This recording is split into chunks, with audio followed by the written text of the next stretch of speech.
Tingnan nyo yung daanan natin ngayon, ano? Natutunaw na yung snow. Maganda na yung ano, maganda na yung ating weather ngayon, mga kainags, ano?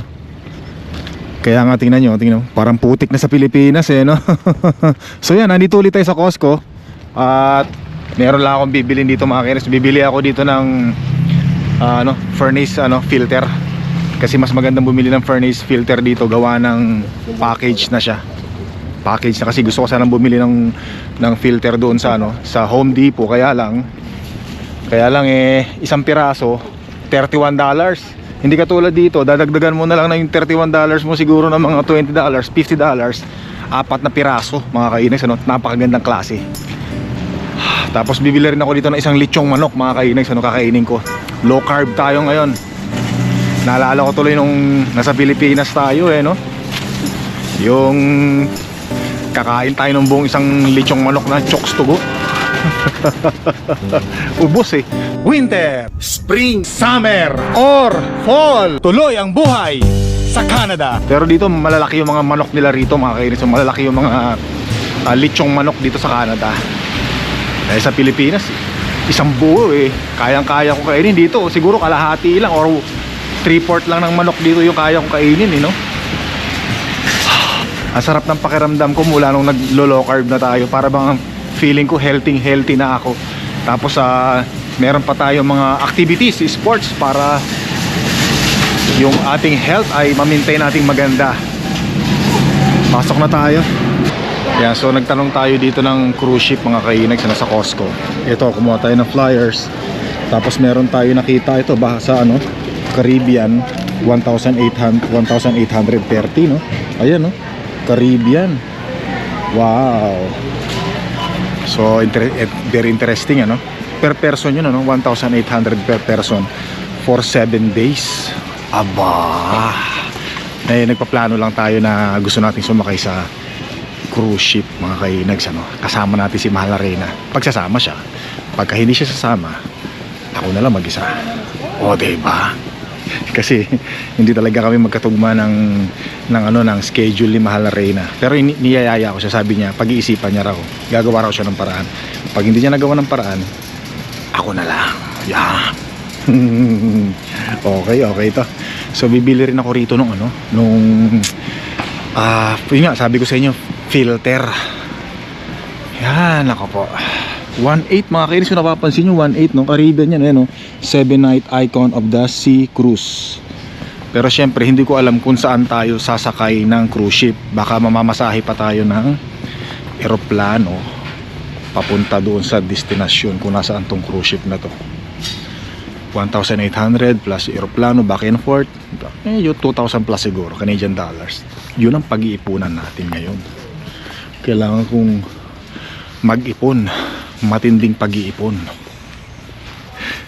Actually, mga kainags, pinag-iisipan ko nga kung uuwi ba uli ako ng Pilipinas para magbakasyon sa Boracay at doon sa Aklan, Malinaw, yung mga sinasabi ko nung nakaraang vlog natin, or magko-cruise ship na lang ako kasi halos pareho ang presyo pag umuwi sa Pilipinas. Medyo mahal lang sa cruise ship kasi 1.8 plus aeroplano, mga 2,500 kung hindi ako nagkakamali Canadian dollars pag magko-cruise ship tayo. Pero 7 days lang yan, hindi katulad pagka Pilipinas tayo, mga nasa kulang-kulang 2,000 yung pamasahe ng aeroplano back and forth na Vancouver to Philippines, ganon. Pero tsaka hindi maraming araw pa tayo ma-spend sa Pilipinas, mga 6 weeks uli, o diba? So yun yung pinag-iisipan ko ngayon, babalik ba ako sa Pilipinas para magbakasyon or para masubukan ko naman yung cruise ship, diba? Kasi very exciting daw yung cruise ship libreng pagkain, eat all you can, o diba? Ito yung filter na sinasabi ko, mga kainis. Apat siya 4 siya. Magandang klase na yan. Pero nasa $40 lang siya $40, $39.99. Kaya kukuha na ako nito. Kasi ang isang piraso, gantong-ganto rin yung sa gantong-ganto din yung sa sa Home Depot. Nakita natin kahapon, pinakita ko sa inyo. Ganyan Pero isang piraso lang nasa $31. O di magdagdag ka na lang ng $9 4 na piraso pa. O nagpa-renew na rin ako ng membership natin, $69. Ano lang, hindi ako executive eh. Kasi hindi nagwo-workout sa amin ng executive. Teka lang muna. Kuha ako nito, Carbonaut. Isang piraso. Yan, dalawa yan yan. Ayos, tara na, bayaran natin to. Grabe, ang laki ng manok oh. Sobrang laki no. Kalahati lang mauubos ko niyan. Parang yung tinitinda doon sa Chokes to Go sa Pilipinas, kalahati lang nito oh, yan oh. Ayos. Ito na yung mga pinamili natin mga kainags ano. Ayan oh. Kakain ako doon sa ano, sa loob ng sasakyan ko. Masarap kumain doon, masarap magkamay. Problema, hindi ako nakabili ng tubig, pambihira. Baka magbulunan ako nito, ano kayong gagawin ko? Huwag naman sana. Ay, buti na lang, nakisama ang panahon, magandang panahon. Beautiful day. Pero medyo malamig mga kainags ano. Ayan o, konting lakad na lang, nandun tayo sa sasakyan natin. Dito tayo. Oh, kikita niyo yung araw natin, maliwanag no? Maliwanag. Ayun, may kulay pula, may kulay blue na yung kalangitan natin. So ilang linggo na lang mga kainags ano? Spring na. Spring na, excited na lahat. Yan. Nakakatuwa naman. Ang lapit na lang natin ngayon oh. Hop, parang umulan ah. Yan.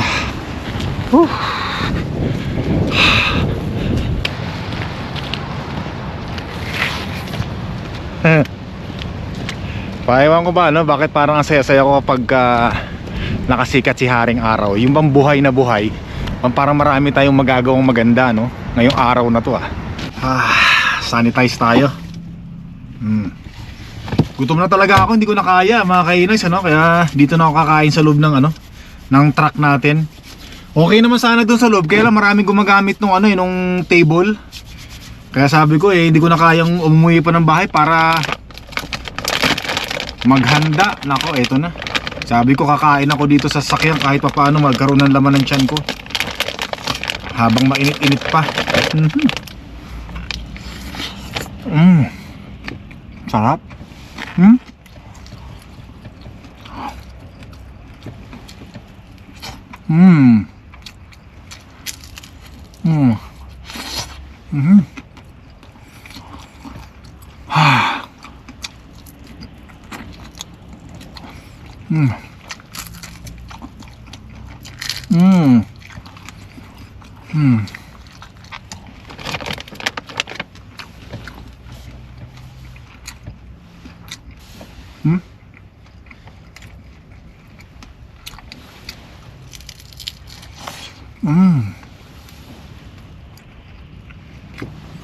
Sarap, grabe. Alam niyo naman yung mga naglo-low carb, mga kainags ano, mabilis magutom. Sarap oh. Panalo.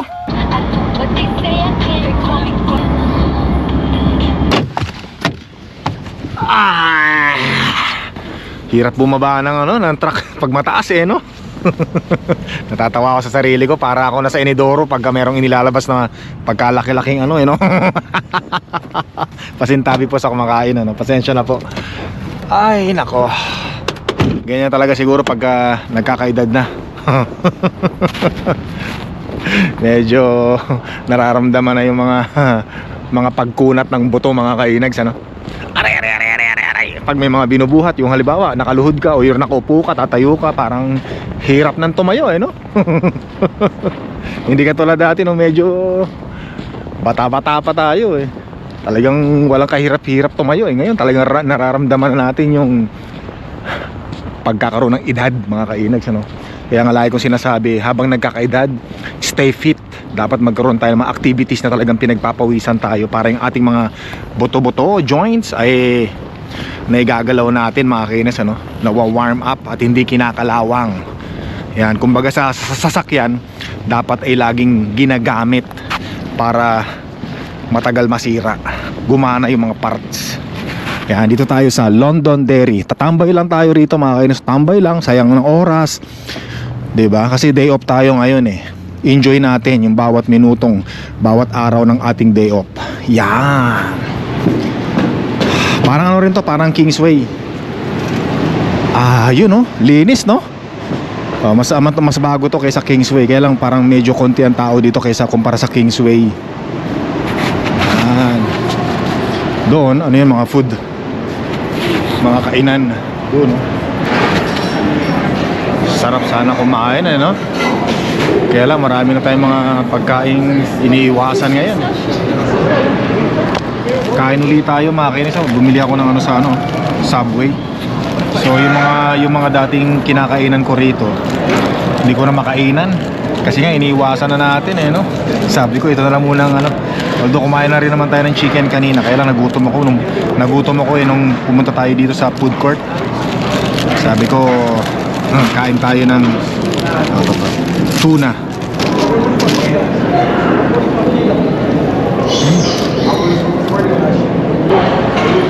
Dito sa mga kainis, Alaska, ito. Ang presyo ng isang tao ay 1,056 lang Mas mura no pag Alaska. Saan bang pupuntahan ito bukod sa Alaska? Mukhang okay ito Tingnan natin dito. Ito yung barko yata na sasakyan natin yung cruise ship. Medyo malabo yung mata ko, hindi ko alam kung saan yung mga itinerary niya Pero importante nakita natin yung mga presyo. Yan yung presyo. Okay ito mga kainis, mukhang gusto ko to Maghanap pa tayo ng medyo mas okay no? Pero gusto ko kasi sa yung Caribbean mga kainis mga tropical island. Eto medyo mahal to no? Almost 4,000 Canadian dollar ito pag pupunta sa Portugal no? Yan ang presyo.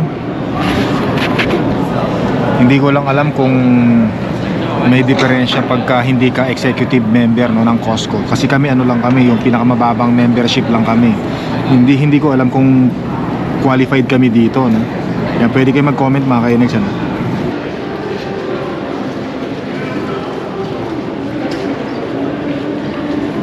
Para lang nasa bahay no?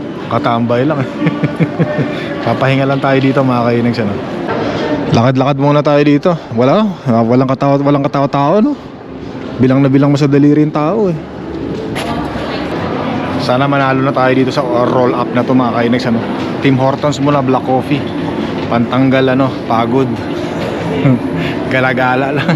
Laboy-laboy. Naalala ko nung 1990s panahon ng college time natin Tambay lang sa Harrison Plaza, kung saan-saan, SM. Patingin-tingin. Maubos lang yung oras. Lumipas lang ang gabi. Ganon din tayo hanggang ngayon.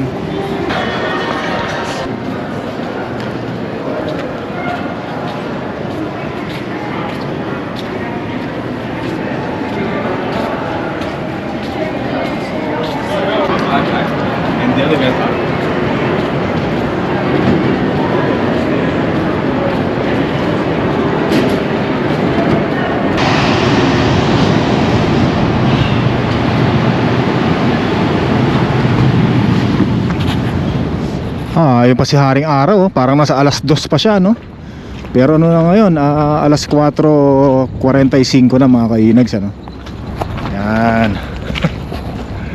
Mag alas 5 na ng hapon. Uwi na. Grabe no, tirik na tirik si Haring Araw ngayon Ramdam ko yung init. Grabe. Mainit na rito sa loob ng sasakyan natin. Tanggal tayo ng sombrero. Ay ng tuk. Kintab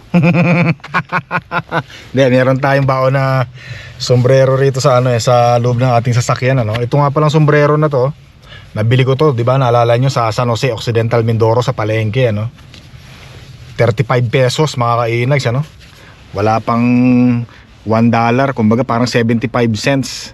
Ito na, buksan na natin yung ating roll up door, roll up cup. Sana manalo Ubos na Nakakailang na akong ganito, nakakalima na akong ganito, wala pa rin panalo. Sige, kahit ngayon, kahit na hindi tayo manalo ng sasakyan, basta kahit kape na lang siguro, basta manalo lang. Parang yung naalala nyo dati nung mga kabataan tayo, yung mga babae, mga kadalagahan babae pag bata pa, pag mga teenager, sabi nila gusto nila sa lalaki pag nagkaroon sila ng boyfriend, gwapo, matangkad, matalino, matangos ang ilong, mistiso, di ba?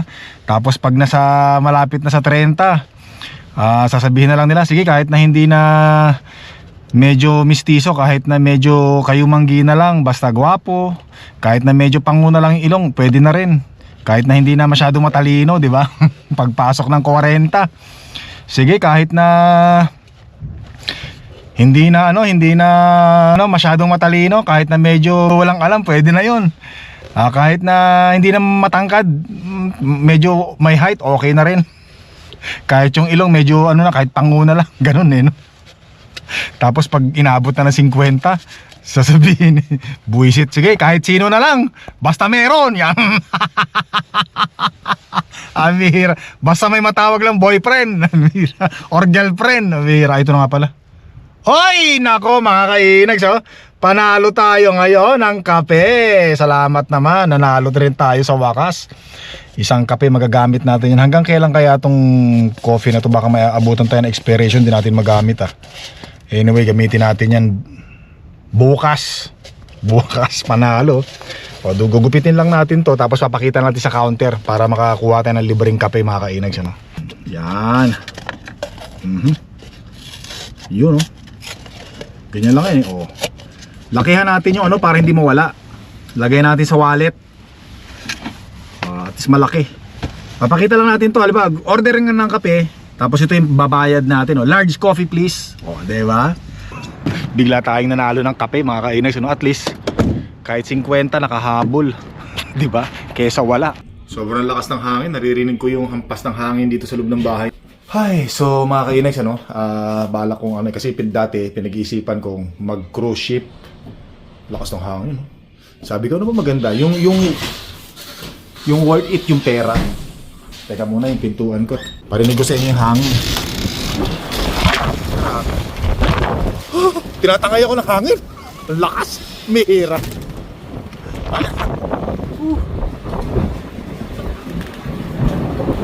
Lakas. Pasok tayo sa loob. Lakas ng hangin talaga. Hindi kaya ng pagiging mahangin ko. So yun nga mga kainags, bala ko kasi sana mag cruise ship. Sumakay sa cruise ship. Kaya lang ang problema ko sa cruise ship, pag sumakay ako, kung mag-isa lang ako, baka boring, baka malungkot ako, baka mainip ako. Although marami naman tayo mga magagandang tanawin sa loob ng cruise ship. Kaya lang pag mag-isa ka, parang hindi worth it, tapos 7 days. Tapos sabi ko nga sa inyo, kung magbabakasyon sa Pilipinas, yung presyo, parang pareho lang din. So sabi ko, yung cruise ship, siguro makakapaghintay naman yan. Pagka yung available na si Mahal na Reyna, yung pwede na siya. Sa ngayon, hindi pa siya pwede kasi ngayon schedule namin medyo hindi tugma. So naisip ko, parang mas magandang mag-Pilipinas na lang uli. Bala ko na magbakasyon uli sa Pilipinas, mga kainags, Pero hindi ko pa alam kung kailan. Bala ko yung sunod ko. Kasi pag sa Pilipinas ako, marami akong gustong puntahan. Mga itinerary ko. Bala ko kasi pumunta muna ako sa Malinaw, Aklan. Kung saan nagsimula ang aking ama. Kung saan siya nakatira. Malinaw, Aklan. Tapos sa Boracay. Diba? Tapos ng Boracay, punta naman ako sa lugar ng nanay ko sa Pandan Antique. Diba? Pero bago muna pala ako pumunta ng Pandan Antique, pupunta muna ako sa Kalibo. Diba? Kalibo, tapos Pandan Antique. Diba? Mga ganun. Tapos pagkatapos sa Pandan Antique, punta naman ako dun sa Ilocos. Travel vlog tayo ngayon mga kainis. Yun yung gusto ko talaga sa ngayon. Yun yung plano ko. Sabi ko, must worth it yung pera ko na pamasahe sa Pilipinas kaysa mag-cruise ship. Kasi sa Pilipinas, mas mahaba ang bakasyon natin at talaga namang mag-i-enjoy tayo mga kainags. Mag-i-enjoy din naman tayo sa cruise ship. Kaya lang, kung mag-isa lang akong sasakay ng cruise ship, parang medyo kulang. So yun yung bala ko. Diba? Labas nga tayo. Gusto kong labanan yung yung lakas ng hangin ng kalikasan mga kainags. Titingnan ko kung uubra yung pagiging mahangin ko. Yan. Tingnan ko. Pero kailangan ko gumamit ng microphone, kasi baka hindi nyo marinig yung mga pinagbububunga ako. Sandali lang. Grabe, parang ang lakas ng bagyo ngayon Naririnig nyo ba yung lakas ng hagupit ng hangin, ano? Oh, etong ating puno, tinan nyo, walang dahon yan, pero tinan nyo kung tangay ng hangin, oh. Ayan, oh. Grabe. Wow, beautiful day, pero yan, magandang araw ulit sa inyo, ano? Mga kainags, ano? Tatapat ko na yung microphone sa bunganga ko kasi baka mamaya yung audio natin hindi nyo na naman marinig yung mga pinagbububunganga ako rito. Yan, naku po, Panginoon. Pero tirik na tirik si Haring Araw, mga kainags, oh. Naku po, ang sarap tumambay ng bunlami, mambihira. Hindi, masaya lang tayo mga kainags, no? Kasi nga, yung mga snow ay, kita nyo naman, natutunaw na, oh. Ang ganda na. So hindi na tayo siguro mamumroblema sa pag-shovel ng snow sa pagkagising natin sa umaga. Dahil matindi na yung sikat ng araw. At saka syempre, spring na mga kainis, ano? Ilang araw na lang. Ay by the way, naku, nagpalit na naman tayo ng oras ngayong araw na to. Yung tinatawag na daylight savings time mga kainis, ano? Kaya nagulat ako kanina kasi na-expect ko alas 10 pa lang Pagkagising ko ba, pambihira, alas 11 na pala. Pala nagpalit na ng oras. Yun lang mga kainis, ano? Hanggang dito na lang yung vlog ko. Maraming salamat. Sana nag-enjoy kayo. Don't forget to subscribe, click the like button, leave your message po, at maraming salamat. Hanggang sa muli. Yan. Parang talo pa rin ng kalikasan ng hangin, yung pagiging mahangin ko Yung bunganga ko, yung syempre wala tayong laban dyan.